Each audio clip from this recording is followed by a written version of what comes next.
So two thoughts, both are Nachon L'Shah, as we would say in Hebrew. They are Al Quran and very much attached to the calendar that we're living in the moment. The first, of course, is some of the drama that's taking place in Israel. Just want to introduce perhaps a thought or two surrounding it. The precursor, the prologue to the events that are taking place in Israel reflect almost a week to 2 weeks back, where there were imminent threats of anti-tank rockets being shot from Gaza to Israeli settlements, and in particular along the roadways that go through Israel along the border with Gaza. There is not, just for the record, there is not a small amount of traffic that finds its way on those roads that abut alongside the borders of the state of Israel and Gaza. And so there was great threat to human life to be found there. As a result of that, the Israelis did two things. One, they had a daring raid inside Jenin in the West Bank to capture one of the top commanders of the Islamic Jihad movement. And then secondly, when I believe they had more imminent information of danger to come their way, there was a targeted assassination of another top leader of the Islamic Jihad movement, which was actually in Gaza itself. Rockets, as you know, yesterday, apparently last night as well, were tossed over to Israel. My son Ari, who lives in Tel Aviv, he's fortunate enough to live in a building that has a bomb shelter. Some of his friends live in much older buildings that do not have bomb shelters. As a result, Friday afternoon, he went to go pick up some friends, and they slept over at his apartment. And as is the rule in these kinds of moments, it's funny how you think of small details, and they don't actually creep into your mind when you hear the news. But Israelis sleep in their clothes, not in their pajamas, in these moments. So they go to bed wearing their clothes. The questions that emerge from this, I think, are a few. Number one, remember that the organization that nominally appears to control Gaza is another terrorist organization called Hamas. Both of these organizations, by the way, Hamas and Islamic Jihad, are both funded by Iran. Hamas controls Gaza for the most part, and the question is, will Hamas get involved in the campaign against Israel? Are they going to launch rockets? Rockets have been launched, but not of the kind and variety and the technological superiority that Hamas has in its arsenal. That's the first question. It appears to be that, as of now, Hamas is not getting involved. And the question is why? One answer may very well be that Hamas has no desire to escalate this conflagration, because up until about a week ago, between 14 and 20,000 Gazans were passing through the border check every day to go to Israel and earned between 12 and 16,000 shekel a month that they would then bring back to Gaza, and that those 14 to 20,000 people would roughly support about 100 to 125,000 Gazans, or about 5% of the population. For a city, which Gaza is, that lives under the thumb of horrific poverty, this is not a small achievement. And it was only accomplished through a careful network of negotiations between the Israelis and Hamas. As long as the quiet is kept in Gaza, they can come in and work in Israel. It makes total sense. So the question is, does Hamas really want to upset the apple cart to this degree and throw these 14 to 20,000 people back into poverty and the other 100,000 people who are relying on these funds? The other question is, Hamas may not want to get involved in this.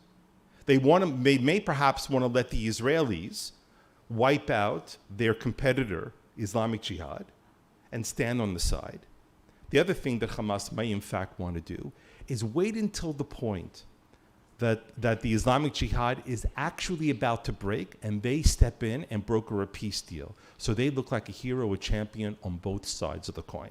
Lots of questions, but I think perhaps most pressing for us is, as you probably know, in a few months' time, there's going to be yet another election in the state of Israel. The sitting prime minister, the interim prime minister, is Yair Lapid, And Lapid, who has no combat record on his resume, by the way. Of course, he served in the army, but he was Dobet Sahal. He was like an army spokesperson. He didn't serve in a combat role. This is a critical moment for him. And it probably bears well to say that both for Hamas and Islamic Jihad, that they have to be very careful. Because unlike Bibi Netanyahu or other prime ministers who came before, who had ample military experience, Yair Lapid does not have that record of experience in the minds of the Israeli public. And so it begs, of course, to assume that he's going to double down strongly on any threat in order to amplify his credentials to the Israeli public, that he can face these kinds of challenges. I don't think he has a lot of wiggle room inside of him. And I think what you're seeing over the past day, there was a mobilization of 25,000 reservists in Israel. There's been a massive massing of material along the border there. I think he is prepared to send a loud and clear message. And in his remarks on Friday afternoon, he basically said that these people are not going to set the agenda for us. So I think they may have assumed that he might be weak, but I think the opposite is going to happen. He's going to be doubly strong because of both the security and the more pressing political realities that are surrounding him in the moment. Okay, so that's Israel. But the other thing that is very occurrent, of course, is Tisha B'Av, which is beginning tonight. What is Tisha B'Av? It is the day which is the 9th day of Av. Actually, that's today, by the way. But we don't fast on Shabbat, with the exception of one Jewish fast day, Yom Kippur. And why that's the case, we're not going to go into. But Tisha B'Av starts tonight, beginning tomorrow. It commemorates the destruction of the first and second temples, and not a small number of horrific Jewish moments that followed thereafter. In a conversation I had with a friend yesterday, and I think before I get to that point, I think it's interesting to note that Tisha B'Av, the observance of it by and large, is most widely observed, sadly, of course, in the more traditional Orthodox elements of the Jewish world. It is the only rabbinic fast in the Jewish calendar that lasts for 25 hours, just like Yom Kippur. All the other rabbinic fasts are sunrise to sunset. So this impacts or communicates the severity and weight of what the holiday of Tisha B'Av is speaking to. But I was speaking to a friend yesterday, and in the conversation, I asked him, I said, according to Maimonides, when the Messiah arrives, Maimonides writes that only one Jewish holiday will remain. Only one Jewish holiday will remain. And what holiday do you think that is? Interesting. That would be my answer too, by the way, Stephen. When you think about it, of the entire schedule of Jewish holidays, you'd say to yourself, which holiday after the Messiah comes, according to Maimonides, which Jewish holiday will remain? Which is to say that all the other Jewish holidays, think about them all. All of them will be removed from the Jewish calendar, according to Maimonides. This is all a theoretical discussion, by the way. All of them will be removed except for one. So I would agree with you, Stephen. My personal choice would be, although it's a hard day, Yom Kippur. Enormously important. Yes? Pesach. Why Pesach? The beginning of the Jewish story. Okay. Anybody else? Simchat Torah. What a beautiful idea. Yes, Simchat Torah. The holiday that we celebrate the conclusion of the reading of the Torah. There's lots of certainly different suggestions that you can make. And Maimonides goes to point out that the holiday that will remain, while all the other ones are taken off the calendar, off the schedule. You ready for this? It's Purim. I know. That the reading of the Torah publicly will no longer be an obligation according to Maimonides, but the reading of the story of Esther, of the Megillat Esther, the story of Purim, will be an obligation. And the question is why? If you look at the Jewish calendar very carefully, you know that Passover is the beginning of the Jewish calendar, of the holiday cycle. And Purim is the very end. But Purim is even a stronger, more pragmatic argument, because we don't live in a world of Passover.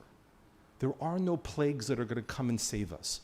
God is not going to part the seas to bring us to safety. The story of Purim ultimately is the story of the kind of world that we live in. It is the story where God inspires us to defend ourselves, where the idea of faith in God inspires us to do what we need to do in order to survive.